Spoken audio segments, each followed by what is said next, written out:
Hey, it's part 14, we're back. Who thought we'd even make it this far? We've done something incredible. Thank you for coming back. I wouldn't like to be alone for this. Here we go. For the Globe Explorer, mystery surrounds the body drowned in the Thames. The body of a man, discovered yesterday morning upon the banks of the Thames, still remains a mystery. An autopsy has revealed that the amount of water in the victim's lung confirms that the man's death by drowning. However, the many gaping wounds upon his body point to a savage aggression before death. It's that, mad potion. For the moment, no explanation has been provided by the authorities. The victim was able to be identified. The man, a 53-year-old bargeman, was already known to the law, where his name was appeared... I forgot how to read the night. Where his name has appeared in the proceedings relating to the breach of legislation in different merchandise trafficking affairs, principally in the cereal market. The latest charge dates back to... Oh, fucking hell, man, my pacing. You think I hadn't read before? The latest charge dates back several days. The court was prosecuting the deceased for destruction and degradation of goods, namely a vast quantity of wheat. The shortage, raging simultaneously in London, would not have encouraged the judge to lean towards leniency if this horrifying death had not interrupted the proceedings. Interesting. A horrible story. And rather a strange one. Quite. Here's another. More reading, people. This is brilliant. News in brief. The convent of St. Anthony in the town of... What? Lanfairpool Gwyngaloggery Chwaerndrobwilat Selagogoch. Aye, on the Isle of Anglesey, Wales, as if they had to fucking tell you that was in Wales. It was the scene of a macabre discovery this last Saturday. Saturday? I forgot what words look like! Was the scene of a macabre discovery last Sunday. Macabre, what is macabre? You pronounce it macabre. Danse macabre. Upon the villagers' arrival at the convent, with their arms laden with provisions for the nuns in honour of St. Anthony, patron saint of butchers and good meat.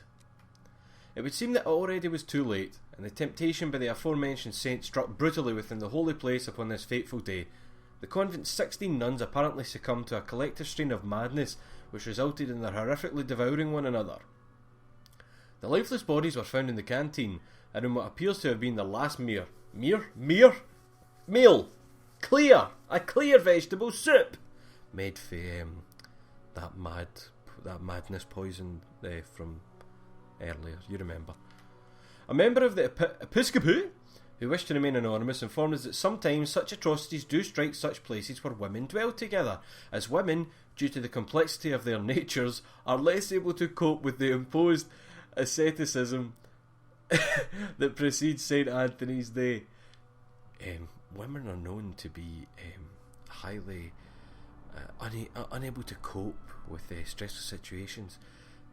If you thought Mad Men was bad, that's got nothing on Sherlock Holmes era Britain. It's quite sexist. Where are we? It must be said that it was not necessary. Just for one more day, this drama would have probably never happened.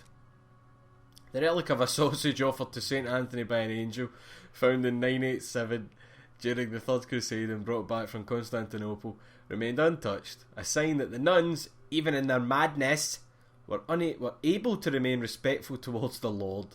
Fuck the Lord. This member of the high religious authorities told us. So because they didn't eat a sausage, that shows that they still had God in them. God is such a loving creature that he didn't stop them from going insane and devouring each other, but he was in their hearts, preventing them from eating a fucking sausage. Yes. Praise him. Here's what is strange. An attack of collective insanity.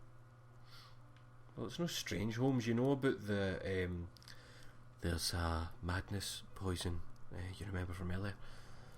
Sherlock Holmes, you know about that, so that shouldn't be surprising at all. That's like finding what guns are, finding out what guns are and what they do, and then finding a dead body and going, Watson, this gentleman appears to have metal shot into his body at an extremely high velocity.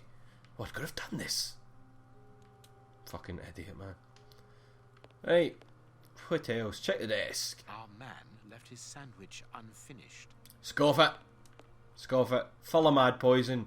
He's away to kill somebody. This armchair is out of place. Aye, so. Oh, so it's facing the window. What's that? This ashtray is worth examining. Ashes. This ash comes from an ordinary, well-known brand of cigarettes. It is still warm. Well, the fucking cigar's still lit, you dick. This cigar is of a fine quality. It must be very expensive and difficult to obtain. And it is not even finished. What a waste. What a waste indeed, Watson. I'm gonna take a wild stab in the dark here and say that we need to use the am I still looking at stuff? This ash... What? Oh, the end of cigar it. end is still hot.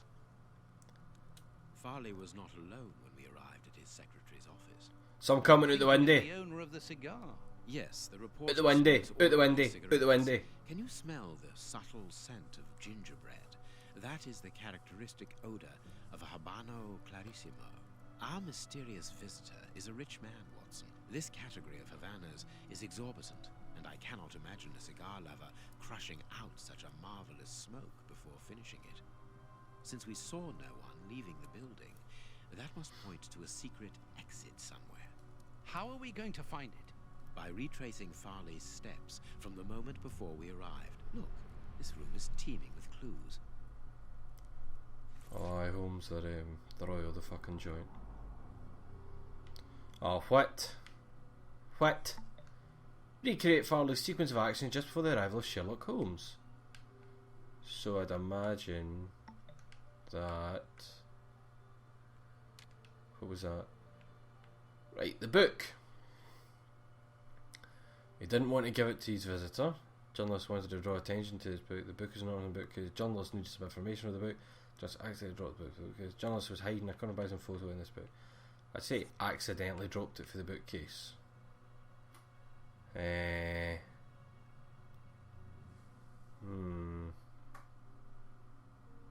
What's with the chair facing away though? That's a bit weird.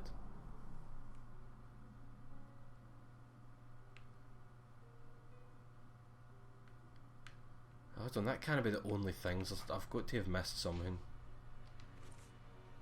I've got to have missed something in this room. And around here. Oh no, fuck, hold on, we picked up keys. We got them keys. This cabinet has a lot of drawers, each marked with a letter. I know But that, we just... can't open all... we must know... Right, hold on. Use the run button. And we'll use the ashes to clear up this picture. And that will let us know who we're looking for in the cabinet. I understand what you want. Yes. Oh, look at my brush. I can see what has been written. Please write it down. D to Very F. well, Holmes. D to F. Right, let's do this. Right, Watson. I wonder which drawer the secretary was interested in. It's D to F, my The good DF man. drawer. Of course, the one in the message that we deciphered from the secretary's desk blotter. There are a lot of cards. How to find the right one?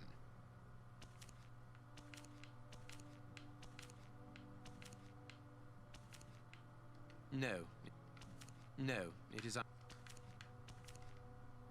Oh, These blue stains come from an old typewriter ribbon. This card has been removed recently. This card has got grease marks on it. The reporter made them.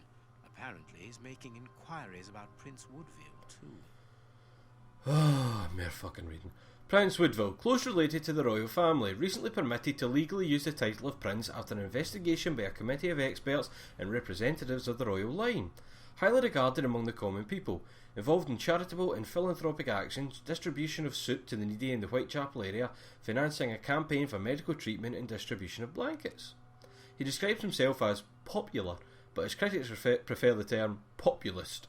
Intelligent and cultivated, but some abrupt changes of mood have been observed when replying to journalists' tactless questions. But where do you come into all this? Look, if we pull the curtain a little, we can see out into the street. Someone closed the curtain. Aye, pull it a little. Is there a pull string? Is it one of these? Was that it? Just you looking at a wee... For fuck's sake, Watson, you're no use.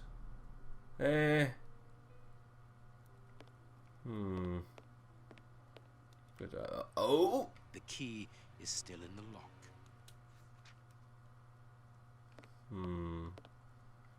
Anything going on over here? We must have missed something, Watson. We must have missed something.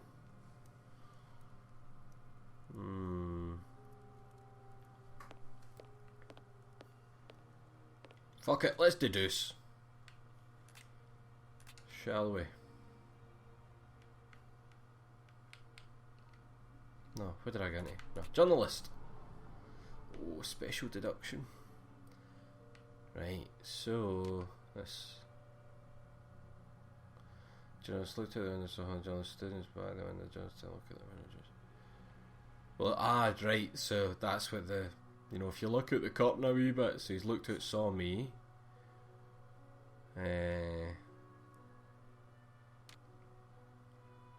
So, the visitor smoked a cigar and sat opposite the journalist.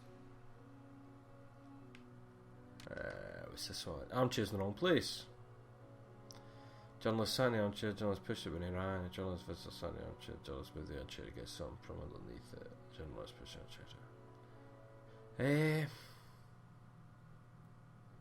Must have pushed it when he ran it.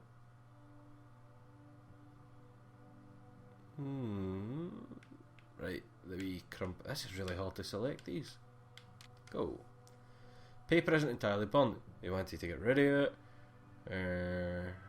Dropped the paper in a fire by accident. Paper's not to do. Journalist still about to throw the paper. Journalist wanted to light a fire in the fireplace. Journalist threw the paper in the fire without making sure that it burned entirely. Well, it has to be that because it wasn't burned entirely. Is that it?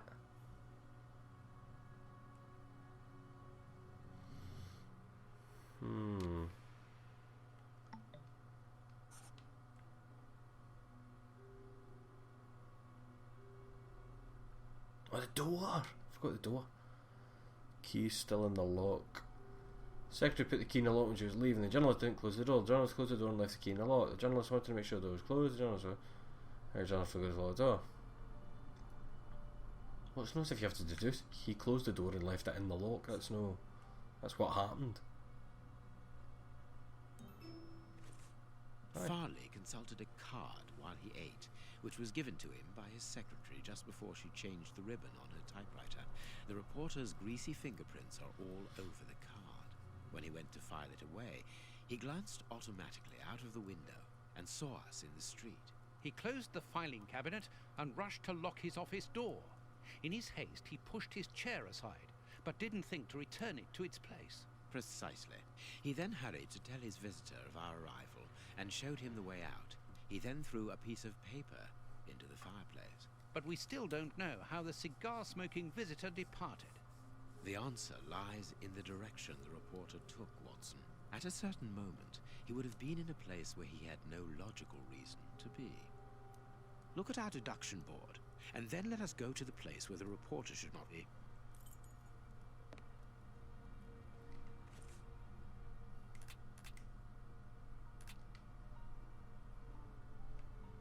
Where he should not be. What?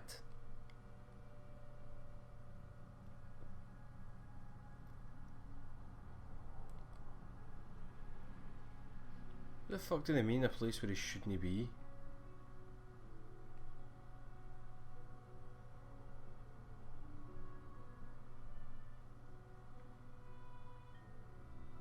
What? Where he shouldn't be. Perfect. How? How's that? Explain how. I just clicked on it. Yes, Watson. In his haste, Farley dropped this book, taking it from the shelf. Let's search this place. There's going to be a secret entrance that opens up. Fucking you! There's a control box built into the filing cabinet. This box must open the secret door. We don't know the combination. Oh no! The answer is perhaps within the question, my dear fellow. No. No one of these fucking things. No numbers. Please not numbers. Right, what am I looking at here? This is a control box, he said. What's that +6 all about? What, 4 + 6 is D? What?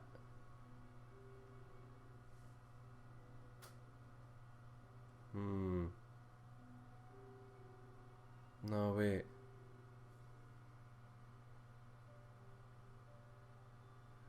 Oh no, wait. No. So that's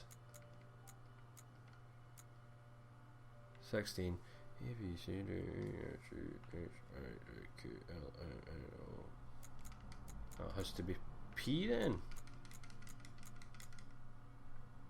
That was? That's not right. What? What?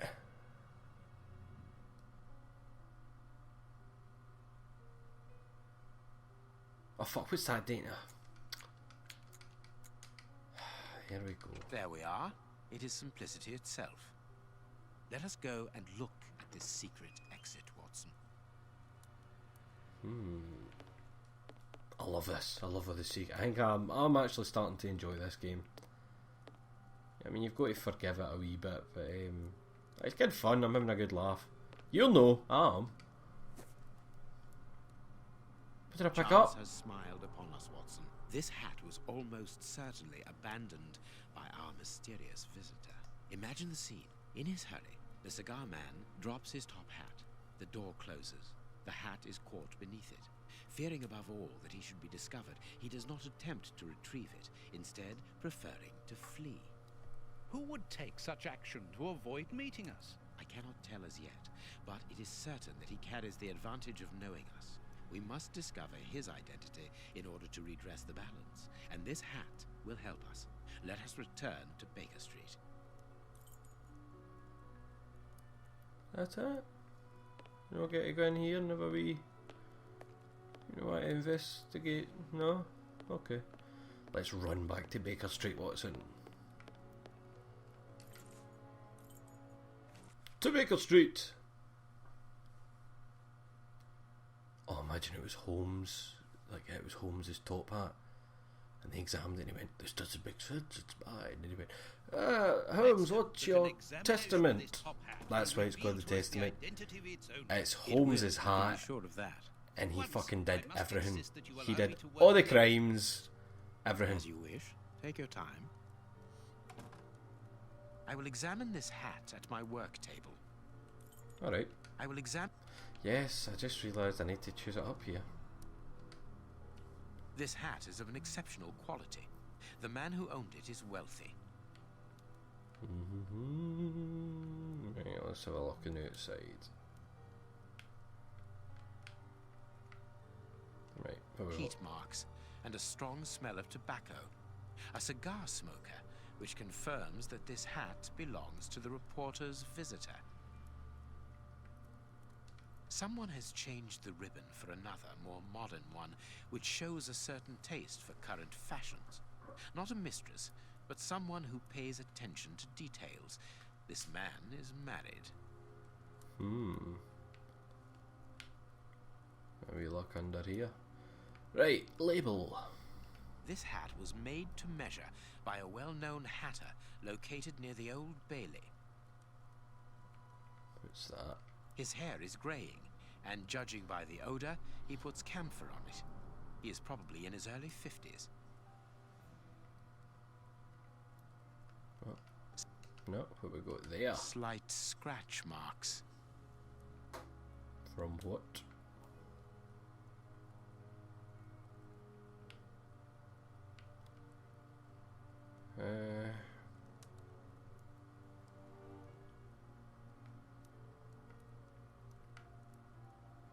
Must be something. Oh, Slight scratch marks. The man wears glasses, and whenever he puts them on, he grazes the sides of his hat. This would suggest that he is educated and long-sighted, rather than short-sighted. I now have an excellent description of the man that I am looking for. The journalist's mysterious visitor is in a profession highly placed on the social scale. He is rich and married. He must have called Scotland Yard in Farley's presence.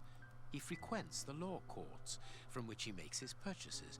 This man is a judge. a judge! Let us look through my files to see if I can identify this judge. I have a memoir on the most influential judges. Because that's something that no great detective should be without. I often stay up late at night reading my memoir of the most influential judges. Is it in here? Wait, whose room's this? Well, that's... that'll be Watson's room. Check your room, Holmes. Where is your memoir of the most influential judges? Still can't get away with that. Fuck, how up your ain't arse you need to be for that. Will we render a reflection? No. Make the mirror look blurry and slightly broken. Nice disguises.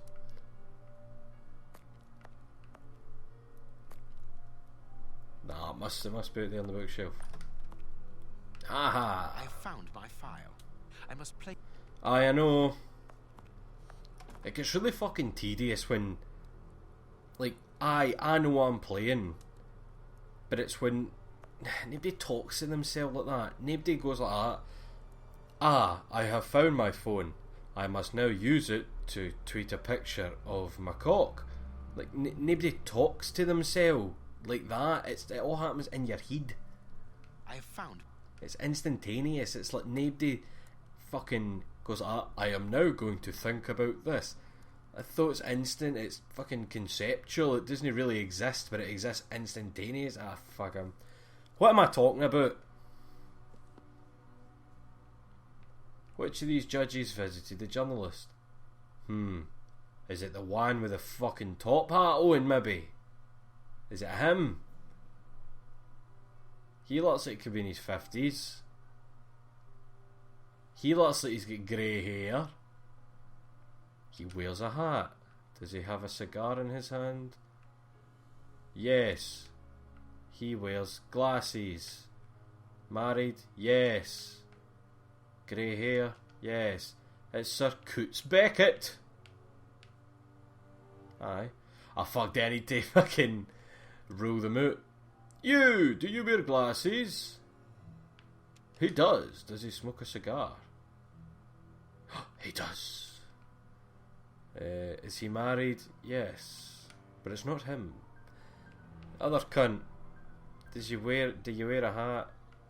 You do, it's right there. Do you smoke cigars? No. But you are married. Do you wear glasses? Yes. Do you have grey hair? You do on your beard.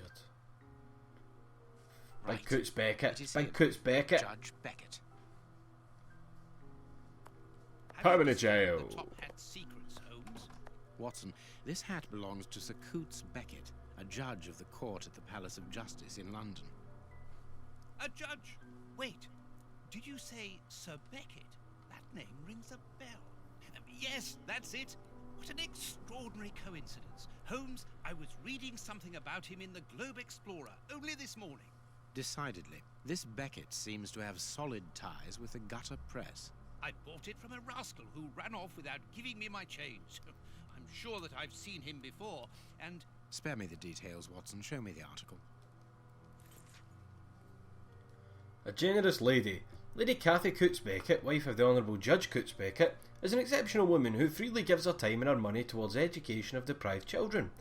When most of the city's great families close the doors of the luxurious mansions to the poor, Lady Beckett opens hers and has created a school for how poignant that a school for illiterate children is the exact line I'm reading when I stop being able to fucking read. This class has been open for 8 years now, and according to our estimations, nearly 150 children in need have learned to read and write here.